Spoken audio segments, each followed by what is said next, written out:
Bonjour à tous et bienvenue sur Mams TV. Alors, la petite rengaine habituelle, hein, la cloche, le pouce et l'abonnement s'il vous plaît. Voilà, ça serait sympa. On va bien atteindre les 20 pour mon Noël, ça serait cool. Bon, on est à 16 là, donc allez, encore 4, c'est pas la mer à boire. Et puis bah, un mois plus tard, c'est mon anniv, le 25 janvier, donc ça serait aussi sympa d'en avoir, allez, essayer de tabler les 40, les 50. Ça serait cool qu'elle monte un petit peu cette chaîne parce que franchement, moi je m'éclate à le faire et j'aime beaucoup, donc ça serait sympa vraiment que vous m'aidiez à pouvoir en vivre éventuellement, ça serait cool. Voilà. Donc, j'avais fait hier déjà cet article-là, mais en téléchargeant sur YouTube, en fait, bah il y a eu une erreur, il y a eu un couac. Alors bon, c'est pas bien grave, je vais la refaire parce qu'en plus j'avais effacé le fichier de mon téléphone, mais bon, je vais la refaire, c'est pas un souci. Donc c'est un article donc qui a été édité par 20 minutes Planète hein, et c'est sur l'éruption qui est en ce moment en train de se produire en Islande. Donc, et elle est assez spectaculaire apparemment. Voilà. Donc, et au niveau du magma, hein, il n'y a pas de danger pour la population dans l'immédiat, mais l'éruption pourrait quand même avoir un impact sur le trafic aérien. Oui, bah c'est sûr qu'avec des jets de lave en hauteur comme ça, le zinc, il vaut mieux pas qu'il passe au-dessus. C'est peut-être un petit peu mieux quand même. Hein, c'est pas fait pour, on va dire. Voilà, donc Terre en colère. Une éruption volcanique, la quatrième en 2 ans, a débuté lundi soir en Islande. C'est un secteur situé au sud de la capitale Reykjavik où l'activité sismique était très intense depuis début novembre, a indiqué l'Institut météorologique islandais, donc l'IMO. Voilà. Donc une éruption effusive a commencé à quelques kilomètres au nord de Grindavik, a annoncé l'IMO dans un communiqué indiquant que le code couleur de l'aviation était passé au rouge avant de rapidement repasser donc à l'orange en l'absence de nuages de cendres. Car il faut savoir qu'il y a deux types d'éruptions. Vous avez donc l'effusive, celle qui concerne ce volcan en Islande, et vous avez aussi la strombolienne, qui elle est plus du type Pompéi avec des nuages de cendres et gaz, et ça, vous n'y survivez pas. Voilà, et le nuage se répand à une vitesse folle, avec tous les débris de roches volcaniques, etc. Donc, vous survivez pas à une strombolienne, pardon. C'est Pompéi, par exemple. Hein. Il y a aussi une petite ville à côté de Pompéi dont personne n'a parlé, ou quasiment pas, qui s'appelle Herculanum, je crois, de mémoire, et où les habitants s'étaient réfugiés, croyant bien faire, hein, dans des cavités en bord de mer, et se sont endormis là en se disant bon, on va laisser passer le nuage de cendres, il va nous épargner, mais c'est pas de bol, on a retrouvé ces malheureux en position endormie, donc ils n'ont pas souffert, heureusement. Mais ils étaient tous dans des positions, les uns blottis contre les autres, avec leurs chiens, leurs bébés, les femmes, enfants, enfin tout, et les hommes aussi, bien sûr, on les oublie pas. Enfin voilà, ils avaient l'air apaisés, contrairement à celle de Pompéi où on voyait plutôt des visages terrifiés. C'était voilà. Mais bon, c'est vrai que Herculanum, on n'en a pas vraiment entendu parler. Donc petite parenthèse, mais bon voilà, au moins vous savez maintenant qu'il y a deux types d'éruptions, mais peut-être le saviez-vous déjà, je ne vous apprendrai peut-être rien. Voilà. Donc une éruption effusive a commencé donc à quelques kilomètres au nord de Grindavik, a annoncé l'IMO dans un communiqué indiquant que le code couleur donc de l'aviation était passé au rouge avant de rapidement repasser à l'orange en l'absence de nuages de cendres. Voilà. Bon. Donc l'éruption a commencé à 22h17 GMT à la suite d'un tremblement de terre vers 21h. A ensuite précisé l'Institut météorologique qui note que la longueur estimée de la fissure est d'environ 2,8 km, soit 3 fois plus importante que la dernière éruption l'été dernier. Alors, je me rappelle, moi j'habite dans le nord de la France, dans le département de la Manche. Je suis en Sud-Manche, près du Mont-Saint-Michel. Et j'ai souvenir hein, d'une éruption qui a eu lieu, mais ça me paraît beaucoup plus ancien qu'il y a un an, et où à 14 heures, on avait une espèce d'ambiance sépia. Vraiment, c'était assez impressionnant. Et ensuite, pour que à 15 heures, il fasse mais nuit noire, mais vraiment nuit noire. On avait vraiment le nuage de fumée qui passait au-dessus de nous. Ça s'est dissipé assez lentement d'ailleurs. Hein, mais quand les vents sont au nord, évidemment, bon, bah, on s'est pris ces fumées-là. Bon, c'est moins toxique hein, que les cendres et les gaz des stromboliennes, mais bon, quand même, c'était un petit peu impressionnant, ça foutait un petit peu les miquettes quand même, on dit oulala, mais bon, ça a été après hein, un petit coup de vent et puis c'est reparti, mais c'est vrai que ouais, c'est assez impressionnant quand même. Donc voilà. Donc, petite parenthèse fermée. Donc c'est pas une éruption touristique. Oui, bah ça on s'en doute un petit peu. On va pas aller s'approcher trop, surtout que les sols sont très meubles. Hein, c'est un peu comme les sables mouvants. Sauf que là, c'est à plus de 1000 degrés et que si tu t'enfonces, parce que la roche devient meuble, hein, ça fond hein, la roche hein, à cette température-là, et donc du coup, enfin surtout la roche volcanique, hein, donc du coup, si tu t'approches un petit peu trop près, tu risques un petit peu de tomber dans les tréfonds de l'enfer, on va dire.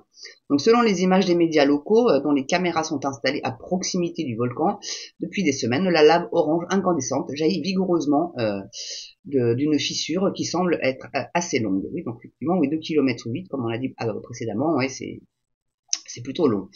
Donc ce n'est pas une éruption touristique et vous devez l'observer de très loin, a dit à la télévision publique locale RUV Vidir Reynisson, chef de la production civile et de la gestion des urgences en Islande. Ça me paraît un peu logique quand même. Bon, donc nos pensées vont à la population locale hein, de Grindavik et nous espérons le meilleur. Mais il est clair qu'il s'agit d'une éruption considérable, a écrit sur Facebook la chef du gouvernement islandais, Katrín Jakobsdóttir. Donc pour le moment, il n'y a aucune perturbation aux arrivées ou au départ à l'aéroport de Keflavik, a précisé sur son site internet l'opérateur des aéroports islandais Isavia, mais le trafic étant relativement faible à cette heure tardive. Oui, c'est vrai qu'après 21h, c'est une toute petite île l'Islande, donc du coup, il doit pas, même si elle est très très touristique, hein, moi j'adorerais vraiment y aller, c'est magnifique, j'ai vu des vidéos, des images de ce pays, c'est absolument sublime. Donc vient se greffer à ça donc une grève des contrôleurs aériens prévue mardi, qui devrait cependant avoir quelques incidences pour de nombreux voyageurs. Pour sa part, la police locale a indiqué que la population ne courait pas de danger dans l'état actuel de l'éruption. C'est plutôt la bonne nouvelle, j'ai envie de vous dire. Même si bon voilà les contrôleurs, les pauvres pendant une éruption, c'est sûr que le trafic aérien est très très impacté. Donc du coup, est-ce que c'était réellement le bon moment de la faire, la grève? Pas s'il y aura tant d'impact que ça. Enfin bon, ils l'ont pas décalé. Donc elle était déjà largement mobilisée hein, depuis octobre. Donc là, on parle donc de la police locale. Hein, depuis octobre, et les signes d'un gonflement du sol causé par une accumulation de magma détecté près du lagon bleu. Hein, vous savez, ces célèbres bains volcaniques, là, chauds aux eaux turquoises, qui sont très prisés des touristes. D'ailleurs, j'aimerais bien aller mettre un orteil. Je crois que c'est assez chaud, hein, je crois que c'est à plus de 40 degrés quand même. Donc, mais bon, alors le site avait été partiellement réouvert dimanche devant l'accalmie apparente de la sismicité. Mais bon, là, c'est refermé, vous vous doutez bien. Donc nouveau cycle d'activité volcanique. Est-ce qu'il y aurait un regain d'activité? Donc jusqu'en mars 2021, la péninsule de Reykjanes, au sud de la capitale Reykjavik, avait été épargnée par des éruptions pendant 8 siècles. C'est quand même, c'est long, 8 siècles. Donc bon. Depuis, il y en a eu 2 autres en août 2022 et en juillet 2023. Signe pour les volcanologues d'une reprise de l'activité volcanique dans la région. D'après les vulcanologues, le nouveau cycle dans la péninsule pourrait durer des dizaines d'années. Donc 33 systèmes volcaniques sont considérés comme actifs dans ce pays de feu et de glace, région la plus volcanique d'Europe. C'est une île volcanique, c'est comme Hawaï. Eux aussi, ce sont des effusives hein, qu'ils ont, contrairement donc, comme je le disais, à Pompéi où c'est des stromboliennes. Donc 33, c'est quand même 33 systèmes volcaniques hein, donc, qui sont considérés comme actifs. Donc ça veut dire qu'il y en a peut-être encore d'autres qui ne le sont pas actifs. C'est quand même beaucoup pour une si petite île que ça. Hein. Donc le 11 novembre, après la déclaration de l'état d'urgence, les habitants de Grindavik, pittoresque village de 4000 habitants, avaient été évacués par précaution après des centaines de séismes provoqués par donc le déplacement du magma sous la croûte terrestre. Un signe potentiellement avant-coureur d'une éruption volcanique. Donc ils n'étaient depuis autorisés à se rendre chez eux, hein, les Islandais, que dans le cadre de certains créneaux horaires en journée. Selon l'IMO, actuellement au nord de la bourgade, l'éruption pourrait s'étendre en direction de Grindavik. Aucun pays n'est mieux préparé aux catastrophes naturelles que l'Islande. Oui, forcément, à force, hein, ils savent sur quoi ils habitent, hein, donc automatiquement, ils font quand même un peu gaffe. Donc a affirmé donc la première ministre le 18 novembre lors d'une conférence de presse. En 2010, hein, le volcan, alors, un peu compliqué, on va essayer de le prononcer comme il faut, donc Eyjafjallajökull, dans le sud de l'île, avait été à l'origine de la plus forte perturbation du trafic aérien en temps de paix. Donc on entendait de paix volcanique. Hein, Donc un titre depuis effacé des tablettes par la pandémie du Covid-19. Bon. Donc d'autres volcans comme Ashka dans les hauts plateaux inhabités du centre de l'Islande ont récemment également montré des signes d'activité. Donc et un des volcans les plus redoutables du pays, Katla, près de la côte sud, sa dernière éruption remonte donc à 1918, une pause inhabituellement longue suggérant un prochain réveil. Donc les dernières éruptions avaient attiré de nombreux badauds, touristes et locaux, venus admirer les coulées de lave s'échapper des failles éruptives. Effectivement, c'est fascinant. Le danger est fascinant, surtout les volcans, c'est magnifique à voir, surtout la nuit, c'est là où c'est vraiment le plus impressionnant. Et que ouais, c'est vrai que moi j'aimerais bien aller voir un volcan en éruption, mais bien sûr à bonne distance, évidemment.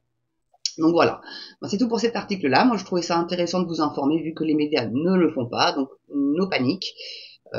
Hormis le nuage, on peut se retrouver encore une fois de plus dans le noir, enfin du moins si vous habitez le nord de la France, et tout dépendant des vents, hein, là apparemment on a plus des vents d'ouest de ce que je puis comprendre avec Madame Météo, donc pas de panique à bord, mais en tout cas les pauvres Islandais, s'il y en a plusieurs qui se réveillent en même temps, ça risque d'être un petit peu compliqué pour eux.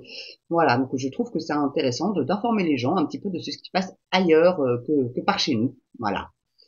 Surtout quand des vies humaines peuvent être mises en danger, mais comme expliqué dans l'article, hein, ils sont quand même rodés et ils font le nécessaire, ils évacuent leur population. Voilà.